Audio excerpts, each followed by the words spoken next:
ठीक हो गया। चलिए, पिछले क्लास में फ्रिक्शन के बारे में बात हुआ था, तो ध्यान देंगे हम लोग फ्रिक्शन के टाइप में थे। देखिए, फ्रिक्शन का दो type, external friction and internal friction. तो हम लोग बात करेंगे एक्सटर्नल फ्रिक्शन के टाइप पर। तो there are 3 types of external friction. ध्यान देंगे, अगर हम बात करें एक्सटर्नल फ्रिक्शन का, तो एक्सटर्नल फ्रिक्शन का हमारे पास 3 टाइप है। First is static force of friction. First is a static force of friction. Second is a limiting force of friction. Limiting force of friction. Limiting force of friction. And third is kinetic. Third is kinetic force of friction. Kinetic force of friction. Clear है? आपको ये भी बताया गया था कि static force of friction को अगर हमको डिनोट करना होगा तो वो हम लोग यूज करते हैं एफ एस। और इस कंडीशन में क्या होता है, तो बॉडी इज इन रेस्ट। मतलब जब बॉडी रेस्ट में रहेगा और उस बॉडी पर फ्रिक्शन ऑपरेट होगा, that is called static force of friction. तो इस केस में बॉडी में मूवमेंट नहीं होता है। और याद रखेंगे, सबसे ज्यादा स्ट्रॉन्गेस्ट फोर्स ऑफ फ्रिक्शन यही है, ये तीनों में सबसे ज्यादा यही है। क्लियर है बालक? अब एक चीज और बता दे, काइनेटिक का 2 टाइप होता है, स्लाइडिंग और रोलिंग। तो वो मेन पार्ट में नहीं रहता है, काइनेटिक का 2 पार्ट करेंगे, स्लाइडिंग और रोलिंग। तो रोलिंग सबसे छोटा होगा, लेकिन ये मेन हमारा 3 ही टाइप है। अब आते हैं limiting force of friction. Limiting force of friction को एफएल से लिखा जाएगा। और इस केस में जो होगा, body is about to move, मतलब बॉडी चलता नहीं है लेकिन चलने को तैयार रहता है। ठीक है, body is about to move. About to move का मतलब होता है बॉडी चल नहीं रहा है लेकिन चलने को मोमेंट करने के लिए रेडी रहता है, तैयार रहता है बालक। और काइनेटिक फोर्स ऑफ फ्रिक्शन को हम लोग एफ के से लिखेंगे। और इसमें क्या होता है, तो इसमें body is in motion. Body is in motion, इसमें क्या होता है कि बॉडी जो रहता है ऑलरेडी मोशन में रहता है। तो स्टैटिक में क्या हुआ, बॉडी नहीं चल रहा है। ठीक है, लिमिटिंग क्या होता है, तो स्टैटिक से थोड़ा कम होता है, उसमें बॉडी अबाउट टू मूव के कंडीशन में होता है। और काइनेटिक में क्या होता है, बॉडी चल रहा है और उस पर फ्रिक्शन ऑपरेट हो रहा है। तो अगर पूछा जाए तीनों में सबसे ज्यादा स्ट्रॉन्गेस्ट कौन है, स्टैटिक, इससे थोड़ा सा कम लिमिटिंग, सबसे कम काइनेटिक। यही इसका स्ट्रेंथ है बालक। यहां तक हो गया था। पिछले क्लास में जो नहीं आए होंगे, वीडियो वगैरह देख लीजिएगा इसका। आज हम लोग स्टार्ट करने वाले हैं फर्स्ट टाइप, जिसका नाम है स्टैटिक फोर्स ऑफ फ्रिक्शन।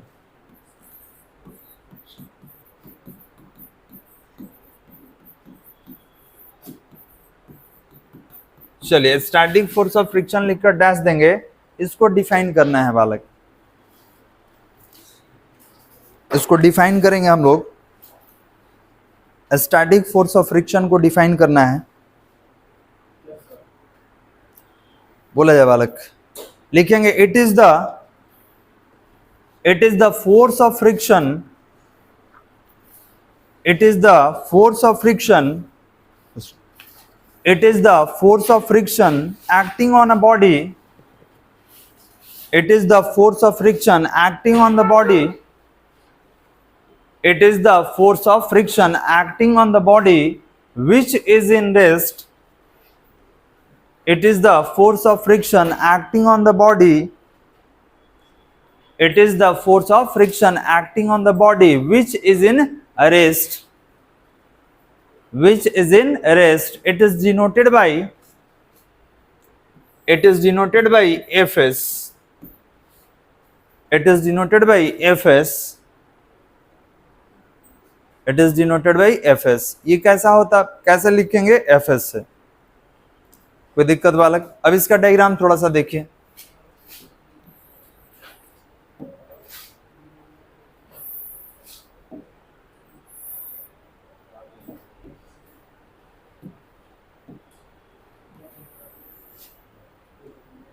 ध्यान देंगे, कोई सरफेस ले लिए और ये रफ सरफेस है,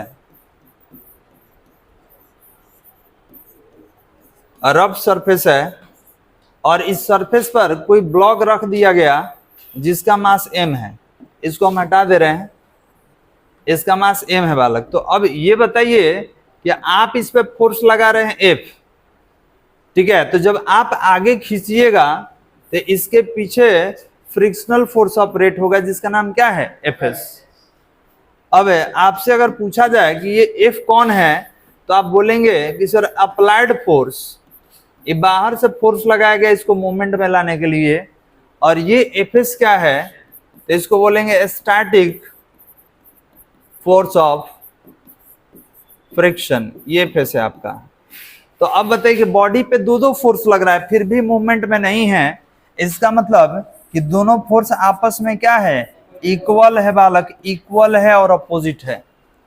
समझ में आ रहा है? अब मान लीजिए कि आप उधर खींच रहे हैं, ये इधर खींच रहा है, लेकिन फिर भी बॉडी में मूवमेंट नहीं है, इसका मतलब दोनों फोर्स क्या है, इक्वल है। तो आप कहेंगे कि sir in this case net force acting on the body will be zero, इस पर टोटल फोर्स कितना है, जीरो। बात नहीं, यहां पर अगर पूछा जाए कि दोनों फोर्स लग रहा है फिर भी नहीं मूवमेंट में है, इसका रीजन क्या है, तो नेट फोर्स जीरो है। जितना फोर्स आप लगा रहे हैं उतना ही सरफेस, इसीलिए ये क्या है, इसमें कोई मूवमेंट नहीं है। अब चलेगा कैसे, तो जब आपका अप्लाइड फोर्स ज्यादा हो जाए और स्टैटिक फोर्स कम हो जाए तो बॉडी इधर मूव कर जाएगा। और याद रखेंगे फ्रिक्शनल फोर्स का डायरेक्शन हमेशा अप्लाइड फोर्स के अपोजिट डायरेक्शन में या मोशन के अपोजिट डायरेक्शन में। अभी तो चल नहीं रहा है, ये किस में है, रेस्ट में है, ठीक है। याद रखेंगे इस केस में क्या होता है, बॉडी इज इन रेस्ट, इसमें क्या होगा, तो आपको बताया गया है बॉडी इज इन रेस्ट, ये किस में है, रेस्ट में। तो रेस्ट में होने का मतलब ये दोनों फोर्स क्या है, equal in magnitude and opposite in direction. और ये यहां हम लिखे हैं लेकिन लगता है यहां है बालक, याद रखिएगा। अब यहां रखेंगे तो आपको साफ साफ विजिबल नहीं होगा, इसीलिए इसको थोड़ा ऊपर कर दिए हैं ताकि दिखे कि ये पीछे की ओर ऑपरेट हो रहा है। क्योंकि ये जो फोर्स होता है ये दोनों के कांटेक्ट सरफेस के बीच में काम करता है, मतलब नीचे का सरफेस और ऊपर का सरफेस दोनों के बीच में ऑपरेट होगा। समझ में आ रहा है? तो हम लोग विजिबिलिटी के लिए सर हमको दिखना चाहिए, थोड़ा सा इसको हम ऊपर लिख दिए हैं। तो आप डायग्राम बना के इसको लिख लीजिए नीचे,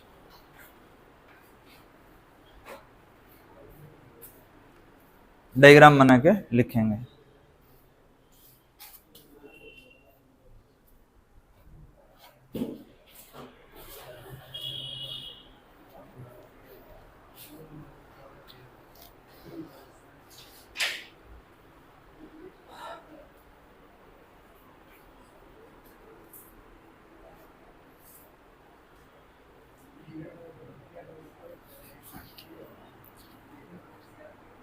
बात नहीं, लिखिए चुपचाप।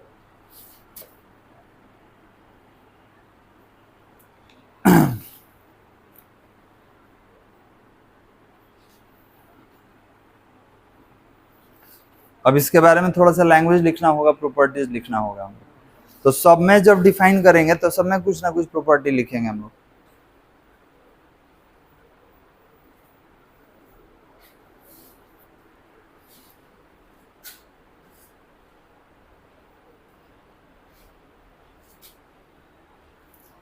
अब ये बताइए कि इसमें अगर पूछा जाए कि कांटेक्ट में है तो यहाँ कांटेक्ट फोर्स काम करेगा कि नहीं काम करेगा, तो आप कहेंगे सर पूरा काम करेगा। याद रखेंगे इस पर नॉर्मल कांटेक्ट फोर्स कहाँ लगता है, नीचे, सॉरी mg कहाँ लगता है, वेट नीचे, और नॉर्मल कांटेक्ट फोर्स कहाँ होता है, ऊपर। बताए थे बैलेंस रहता है बॉडी पर, सरफेस लगाता है आपके ऊपर। मान लीजिए अर्थ को आप दबा रहे हैं तो भी रिएक्ट करेगा ना आपके ऊपर, वही है। हो गया बालक? लिखेंगे इसके नीचे properties of static force of friction, properties of static force of friction. अब देखिए ये दोनों नहीं भी लिखिएगा तो चलेगा, क्योंकि हमेशा लगता है। याद रखेंगे ये यूनिवर्सल फोर्स है, जिसके पास मास रहेगा इसको वेट कहा जाता है, ये हमेशा लगेगा। आपको बांध करके भी लटका दिया जाएगा तो ये लगेगा। लेकिन ई कब लगता है, जब सरफेस के कांटेक्ट में रहिएगा तभी होगा। इसको कांटेक्ट फोर्स ही कहा जाता है। लेकिन ये क्या है कि आप कांटेक्ट में रहे नहीं रहे, अगर आपके पास मास है तो आपका वेट हमेशा आप पर काम करेगा। इसीलिए कोई बॉडी छोड़ने पर वो नीचे गिर जाता है। क्यों? अर्थ ग्रेविटी उस पर काम करता है, उस पर वेट लगता है, और वेट कहाँ लेके आएगा आपको? नीचे। क्लियर है बालक? तो अब हमको ये बताइए कि अगर पूछा जाए कि फ्रिक्शनल फोर्स किस पर डिपेंड करेगा, तो कहिएगा सर फ्रिक्शनल फोर्स प्रोपोर्शनल होता है नॉर्मल कांटेक्ट फोर्स का। सुन लीजिए, अब यही लिखवाएंगे इसीलिए समझा रहे हैं। आप कहेंगे सर फ्रिक्शनल फोर्स जो होता है नॉर्मल कांटेक्ट फोर्स का प्रोपोर्शनल है। कैसे? तो इसका एग्जांपल आप ही से ले रहे हैं, देखिए कैसे। हमको ये बताइए कि यहाँ पर एक टेबल है, इस पर हम फोर्स लगा दिए, नहीं हिला, इतना ही फोर्स हम इस पर लगा दे रहे हैं, हिल गया। दूसरा, टेबल पर इस पर फोर्स लगा दिए, इस पर थोड़ा सा ही फोर्स लगाए हैं तो मूवमेंट हो गया। अब हमको ये बताइए कि टेबल पर उससे ज्यादा फोर्स लगाए फिर भी मूवमेंट नहीं हुआ है, इस पर थोड़ा सा फोर्स लगाए मूवमेंट हो गया। रीजन बताइए। मास। तो आप कहिएगा कि सर मास ज्यादा तो वेट ज्यादा, वेट ज्यादा नॉर्मल कांटेक्ट फोर्स ज्यादा, और नॉर्मल कांटेक्ट फोर्स ज्यादा तो फ्रिक्शन भी ज्यादा। समझ में आ रहा है? तो याद रखेंगे यहाँ पर डिपेंड करता है आपके वेट पर, वेट ज्यादा तो एन ज्यादा, और एन ज्यादा तो एफ एस। इसका मतलब ये है कि sir frictional force that is proportional to normal contact force. इसका मतलब कि नॉर्मल कांटेक्ट फोर्स ज्यादा तो फ्रिक्शनल फोर्स भी ज्यादा, नॉर्मल कांटेक्ट फोर्स कम रहेगा तो फ्रिक्शनल फोर्स भी क्या रहेगा? कम रहेगा।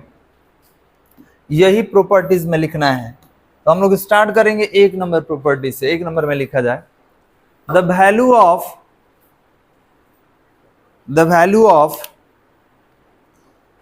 Of static force of friction, the value of static force of friction acting on the body, the value of static force of friction acting on the body is directly proportional to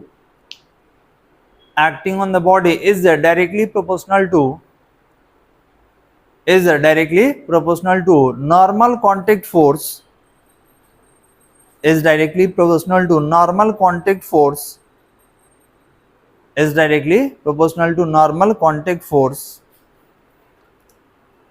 contact force हो गया। तो इसमें आपने यही लिखा कि जो static force of friction होगा that is proportional to normal contact force. अब देखिए प्रोपोर्शनल का जब सिंबल हटता है वी यूज अ कांस्टेंट, और यहाँ कांस्टेंट जो लेंगे हम लोग म्यू एस लेंगे। ये जो लिखे है ना सिंबल, इसका नाम होता है म्यू। ठीक है, अब इसका एक नाम है, नाम हम बताएंगे। अभी इसको पढ़ने का ग्रीक सिंबल है, इसको म्यू कहा जाएगा। और एस है तो एस बोलेंगे स्टैटिक, एस मतलब स्टैटिक होगा। अगर लिमिटिंग होता है एल लिखेंगे, काइनेटिक होगा तो के लिखा जाएगा। ठीक है, तो याद रखेंगे यहाँ पर प्रोपोर्शनल का अगर सिंबल हटाते हैं we use a constant that is mu s into N, और दैट इज इक्वेशन नंबर 1। अब सवाल ये है कि सर यहाँ म्यू एस क्या है, तो यहाँ लिखना होगा वेयर म्यू एस क्या है, तो a constant which is known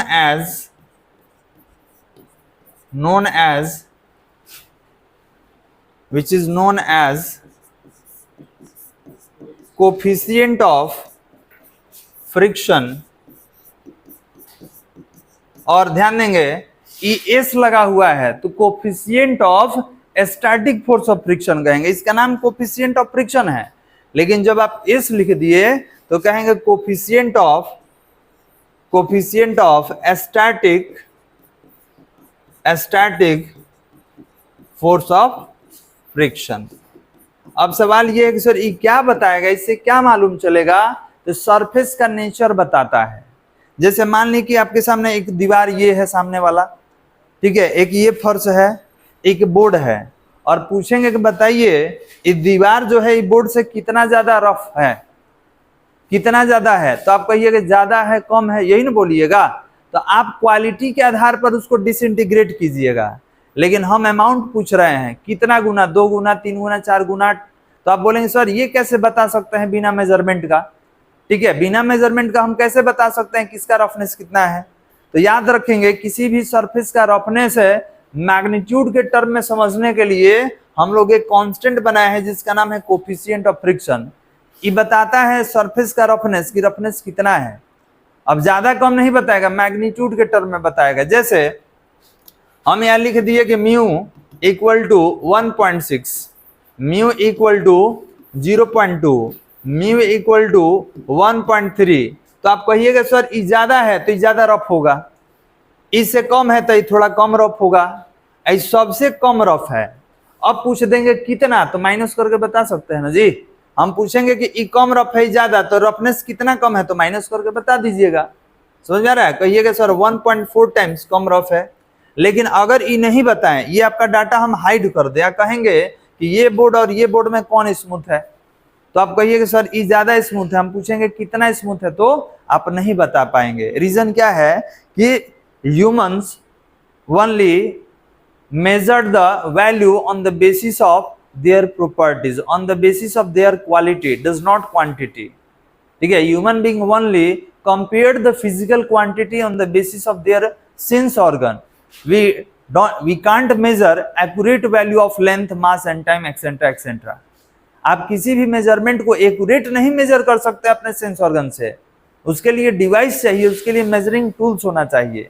तो अगर रफनेस स्मूथनेस पूछेंगे तो आप छू के बता दीजिएगा टच करके कि कितना ज्यादा है कितना कम है, नहीं, आप केवल उसका क्वालिटी बताइएगा कि ज्यादा स्मूथ है या ज्यादा रफ है, उससे ज्यादा आप कुछ नहीं बता पाएंगे। तो इसके लिए हमने एक कांस्टेंट डेवलप किया है और इसका नाम है कोफिशिएंट ऑफ फ्रिक्शन। ये हमको क्या बताएगा, the nature of contact surface. अब ये ज्यादा है इसका मतलब रफनेस ज्यादा है, ये कम है इसका मतलब रफनेस क्या है, कम है। ये स्मूथ कहलाएगा, ये क्या कहलाएगा, रफ कहलाएगा। ये आगे पढ़ना है, अभी केवल आपको इंट्रोड्यूस कर रहे हैं। कोई दिक्कत बालक? तो अब बताइए म्यूएस लिख दिए तो आप कह दिए static coefficient of static force of friction. हम कह दिए कि म्यूएल लिख देंगे तो क्या पढ़िएगा बोलिए, हम एल लिख देंगे तो coefficient of limiting force of friction. हम कह देंगे कि हम कीजिए यहाँ पे के लिख दीजिए। अब बताइए इसका नाम coefficient of kinetic force of friction. कोई दिक्कत बालक? अभी किस पर डिपेंड करेगा, तो it depends upon the nature of contact surface. ये कॉन्टैक्ट सरफेस के नेचर पर डिपेंड करेगा। अगर इसको लिखना हो तो हम लोग लिखते कैसे, थोड़ा समझ लीजिए। इसको लिखने का तरीका है कि it depends upon nature of contact surface. किस पे डिपेंड करेगा, नेचर ऑफ कॉन्टैक्ट सरफेस। आप यहां से लिख लेंगे बालक, यहां से यहां तक लिखिए, उसके बाद पीछे है।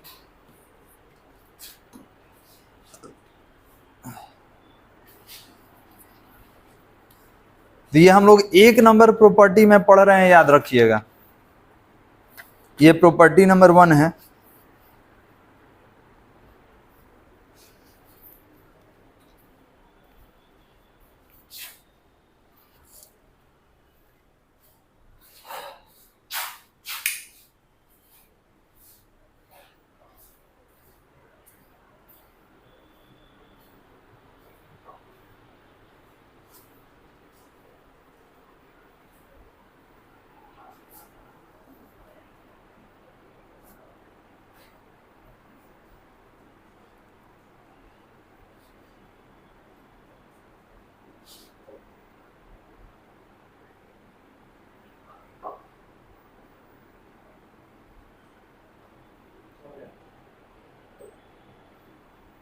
हो गया बालक, ठीक।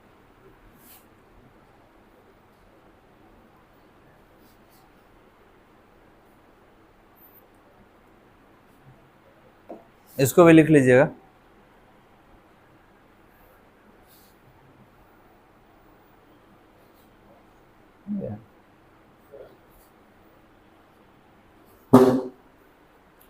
तो ये हम लोग प्रॉपर्टीज में लिख रहे हैं और ये प्रॉपर्टीज नंबर 1 था।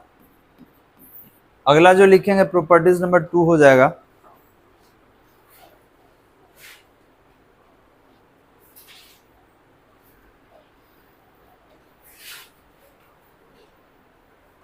हो गया बालक? चलिए प्रॉपर्टी नंबर 2 में लिखेंगे, ये हम लोग स्टैटिक का प्रॉपर्टी लिख रहे हैं। 2 नंबर में लिखा जाए, लिखेंगे static force of friction, static force of friction, static force of friction is a self adjusting force. A static force of friction is a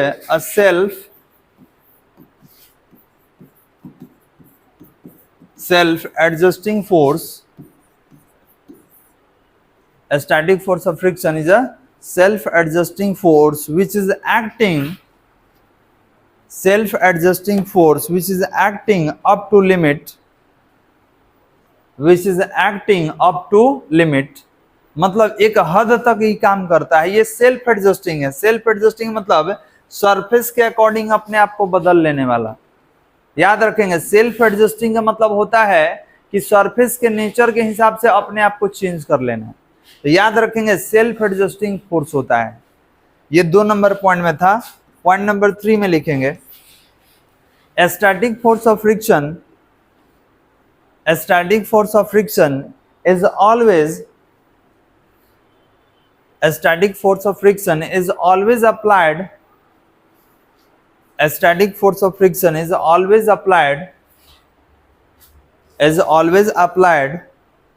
to the direction of, is always applied opposite to the direction of, लिखेंगे always applied opposite to the direction of, always applied opposite to the direction of applied force,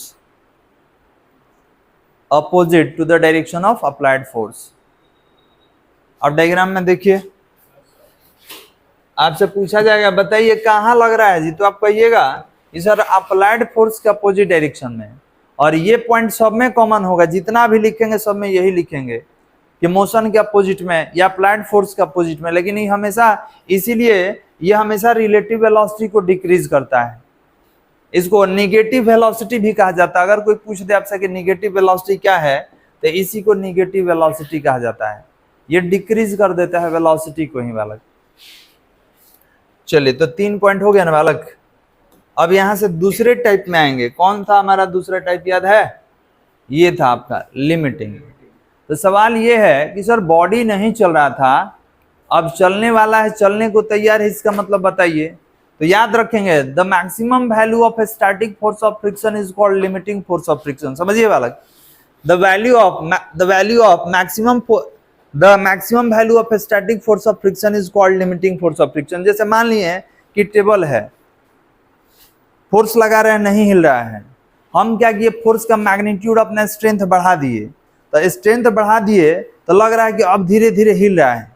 होता है ना गांव वगैरह में, देखिएगा tractor नहीं चलता है तो आके धक्का लगाता है लोग। तो ऐसा होता है कि आए आप धक्का लगा दिए, चलने लगा नहीं। पहले 5 आदमी आके प्रेशर बनाता है, कहेगा धीरे धीरे फोर्स लगाइए, अब पहले इसको हिलाइए, और जब हिलने लगेगा तब कहेगा 1 2 3, तब उस पर बल लगा दे। सब एक ही बार बल लगाएगा, याद रखिएगा, सबका फोर्स एक ही बार काम करता है। अब ऐसा हो कि आप पहले लगा दीजिए, हम थोड़ा सा बाद में लगाएंगे, बढ़ेगा जी आगे नहीं। तो उसमें काउंटिंग होता है कि 1 2 3 सब एक ही बार में फोर्स लगा देगा। तो जब सबका फोर्स एक ही बार मैग्नीट्यूड में ज्यादा हो जाता है, बॉडी में क्या हो जाता है, मूवमेंट। ठीक है, तो यहाँ चल नहीं रहा है, चलने को तैयार है, मतलब आप अपना फोर्स क्या कर दिए, बढ़ा दिए। तो याद रखेंगे जो आप फोर्स बढ़ाए हैं उसी को तो लिमिटिंग कहा जाता है। अब बताइए कि चल नहीं रहा है लेकिन चलने को तैयार है, तो यहाँ भी आप कह सकते हैं सर इसका मतलब ये दोनों बराबर होगा। चलता तब ना कहते कि ज्यादा ही कम है, लेकिन यहाँ भी चल नहीं रहा है, तो चल नहीं रहा है इसका मतलब आप कहेंगे लगभग दोनों बराबर होगा, क्योंकि अगर ये ज्यादा रहता तो बॉडी में मूवमेंट आ जाता। तो याद रखेंगे कि लिमिटिंग स्टैटिक में ज्यादा का डिफरेंस नहीं है, थोड़ा सा डिफरेंस होता है कि लिमिटिंग में चलने वाला रहता है लेकिन स्टैटिक में चलता ही नहीं है पूरा रेस्ट में। तो याद रखेंगे लिमिटिंग भी स्टैटिक जैसा ही होता है, उसको डिफाइन किया जाए। सेकेंड वाला डिफाइन करेंगे, limiting force of friction. Limiting force of friction बोला जाए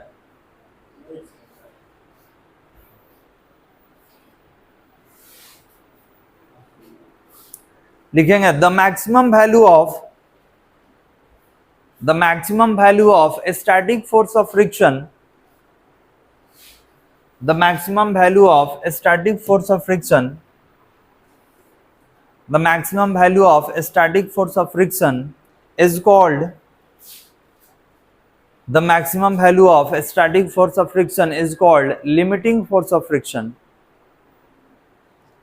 The maximum value of static force of friction is called limiting force of friction. Limiting force of friction. It is denoted by FL. It is denoted by FL. FL. In this case, body is about to move है. In this case, body is about to move है. Body is about to move. देखिए तो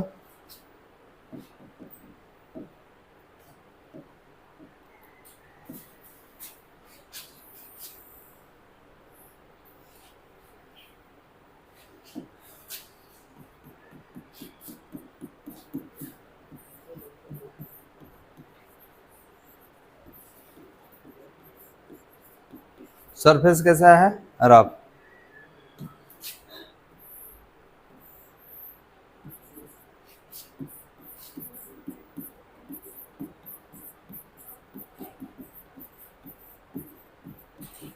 body आगे ले जाइएगा तो frictional force कहाँ operate होगा, पीछे, और इसका नाम क्या देंगे, एफएल. एफएल मतलब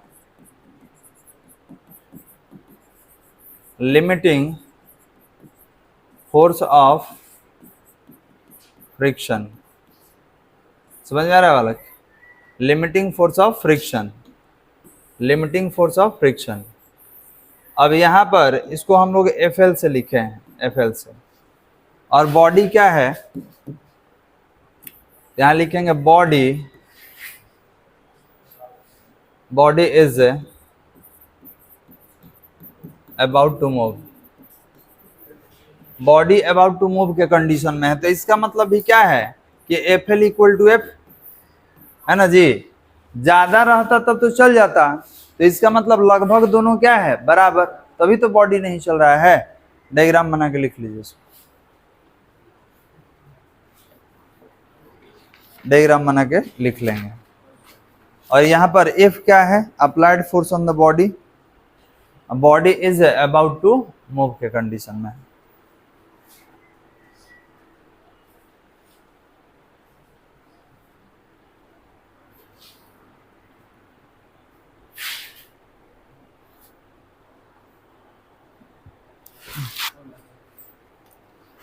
अब आपसे पूछा जाए कि बताइए इसमें क्या है, तो आप कहेंगे in this case limiting force of friction is equal to applied force.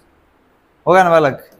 यहाँ लैंग्वेज लिखना हो तो क्या लिखेंगे, पहले लिख लीजिए, उसके नीचे बोल देंगे.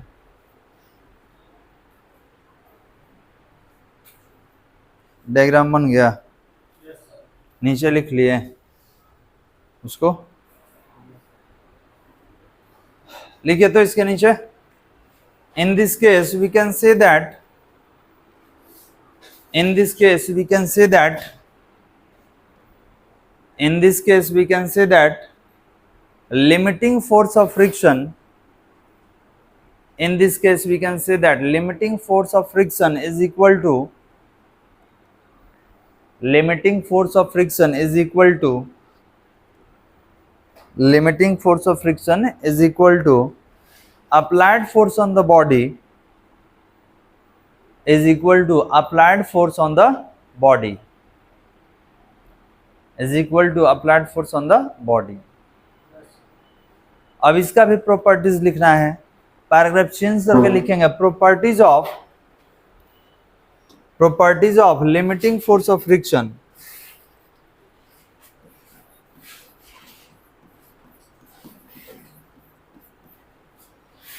Properties of limiting force of friction. हो गया सबका. एक एक करके सारा प्रॉपर्टी आपको लिखना होगा. एक नंबर प्रॉपर्टी में लिखा जाए the value of limiting force of friction, the value of limiting force of friction,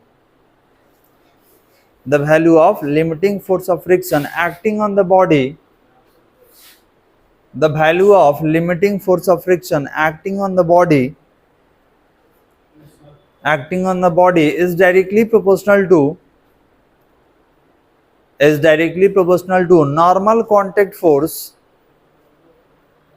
is directly proportional to normal contact force, is directly proportional to normal contact force।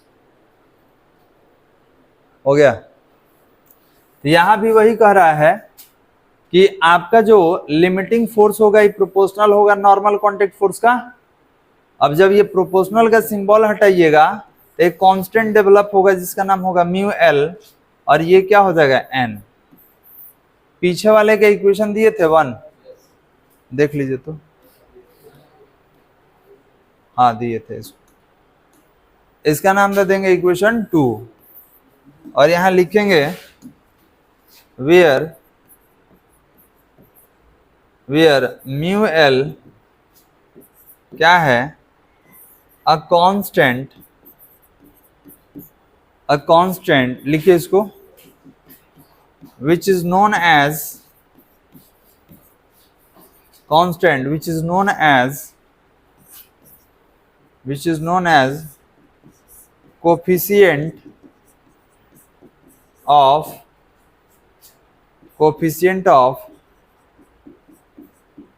limiting force of friction, coefficient of limiting force of friction, which is known as coefficient of limiting force of friction। नाम क्या होगा, coefficient of limiting force of friction। हो गया।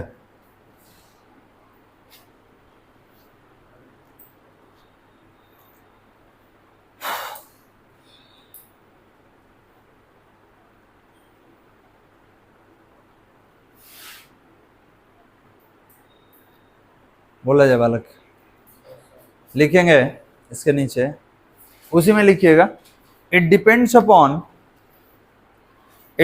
Upon nature of contact surface, it depends upon nature of contact surface, it depends upon nature of contact surface। ये किस पर depend करता है, तो कॉन्टेक्ट सरफेस के नेचर पर डिपेंड करता है। ये प्रॉपर्टी नंबर 1 था। अब आएंगे 2 में, प्रॉपर्टी नंबर 2 में लिखा जाए, प्रॉपर्टी नंबर 2 में लिखेंगे the value of limiting force of friction, the value of limiting force of friction depends upon the value of limiting force of friction depends upon nature of contact, depends upon nature of contact। तो देखिए ये हम म्यूएल के लिए नहीं लिखे हैं, ये एफएल के लिए लिखा गया है। म्यूएल वाला तो ऊपर ही लिख दिए, ये अभी किसके लिए लिखे हैं, एफएल। तो मतलब ये भी किस पर डिपेंड करेगा, तो सरफेस के कांटेक्ट के नेचर पर डिपेंड करेगा। चलिए 3 नंबर में लिखेंगे, 1 हो गया, 2 हो गया, 3 लिखा जाए the direction of limiting force of friction, the direction of limiting force of friction is opposite, the direction of limiting force of friction is opposite to the direction of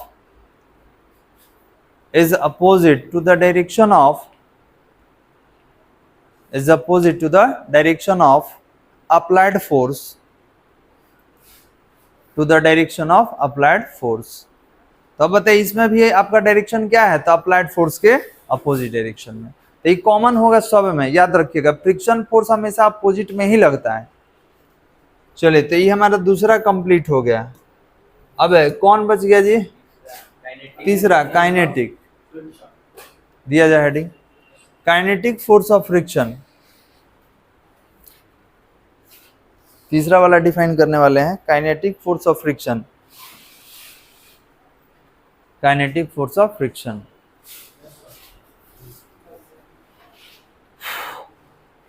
बोला जाए, लिखेंगे it is the force of friction,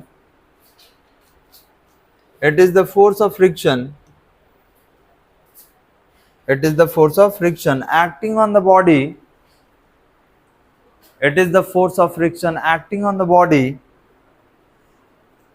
it is the force of friction acting on the body which is in motion, acting on the body which is in motion, acting on the body which is in motion. It is denoted by, it is denoted by Fk, it is denoted by Fk, देखिए ना सामने लिखा हुआ है, K for kinetic. It is also known as, it is also known as dynamic force of friction. इसका एक और नाम है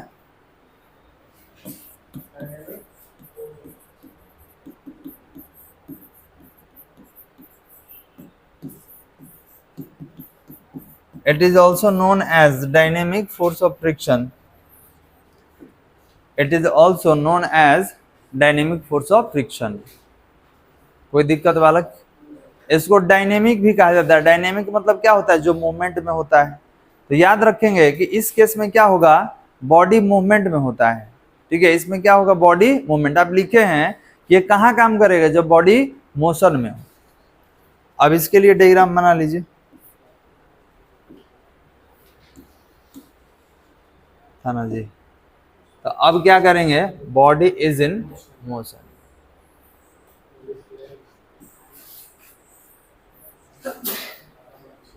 देखिए तो इसी में थोड़ा सुधार कर देना। यहां क्या लिखेंगे, तो लिखेंगे body is in motion, body motion में रहेगा, बॉडी मूव करेगा, ये इधर मूव करेगा, अप्लाइड फोर्स, और ये क्या है आपका एफ के, इसको क्या बोलेंगे, काइनेटिक।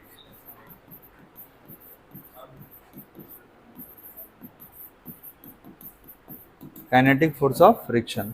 अब बताइए कौन बड़ा होगा दोनों में? जा रहा है, बॉडी का मोशन इधर हो रहा है, इस पे दो फोर्स दिख रहा है, कौन बड़ा होगा? ये बड़ा होगा, ये छोटा होगा। तो आप कहेंगे सर काइनेटिक जो होगा लेस देन होगा अप्लाइड फोर्स से, ये अप्लाइड फोर्स है तो ये बड़ा होगा, काइनेटिक क्या होगा, छोटा। डायग्राम बना के लिख लीजिए।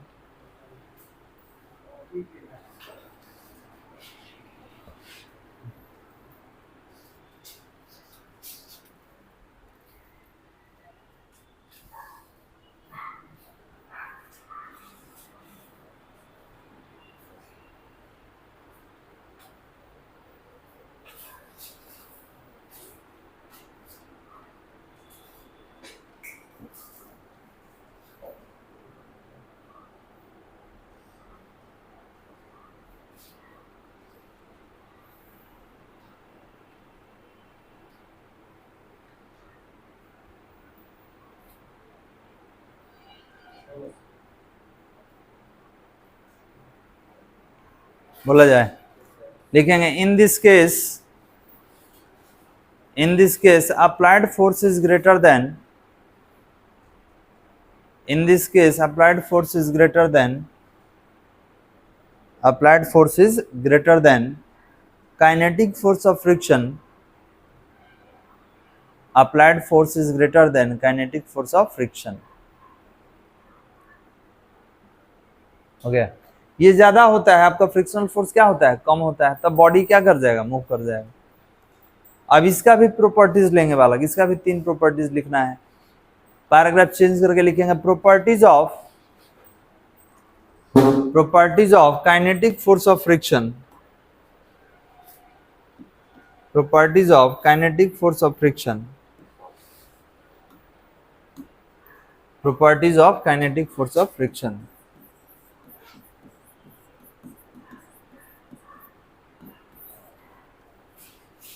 बोला जाए, लिखेंगे the value of the value of kinetic force of friction, the value of kinetic force of friction, the value of kinetic force of friction acting on the body, the value of kinetic force of friction acting on the body is directly proportional to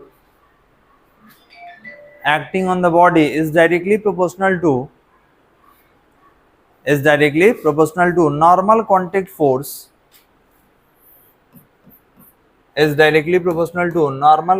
force, देखिए तो F के proportional किसका है, n का, और जब ये proportional का सिंबल हटाएंगे वी यूज कांस्टेंट म्यू के इनटू n, और ये इक्वेशन कितना होगा, थर्ड होगा।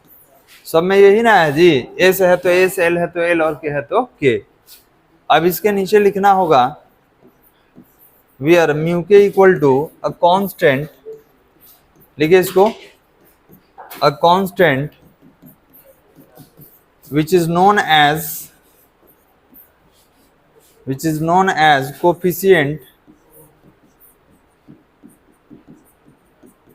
coefficient of kinetic force of friction। क्या है, कांस्टेंट है, इसका नाम क्या है, coefficient of kinetic force of friction.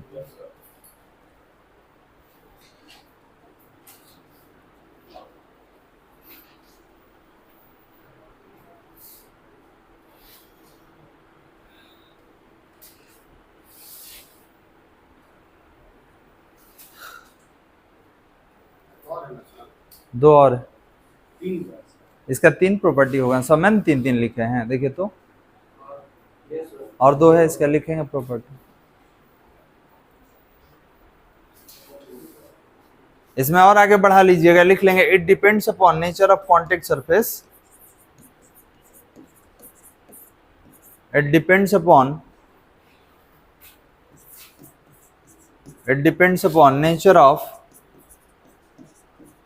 nature of contact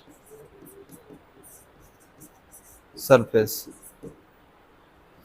it depends upon nature of contact surface है, 2 लाइन का तो है ये।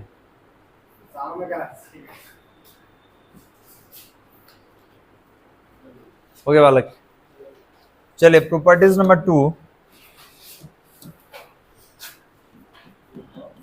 प्रॉपर्टीज नंबर 2 लिखेंगे, the value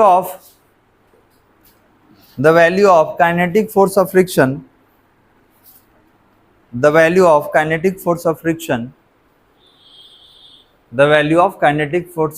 depends upon nature of contact surface,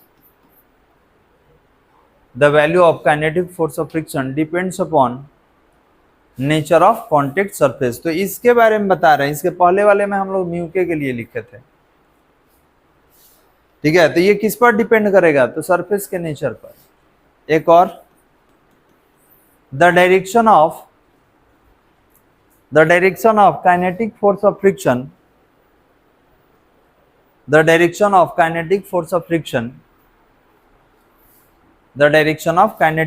friction is always, the direction of kinetic force of friction is always opposite to the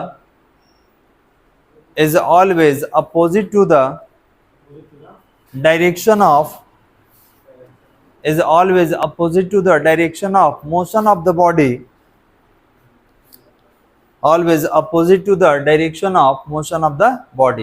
हमेशा motion के opposite direction में ये काम करता है। क्लियर है बालक? चलिए तो यहीं तक रोक देते हैं, इसके बाद अगले क्लास में हम लोग कंटिन्यू करेंगे।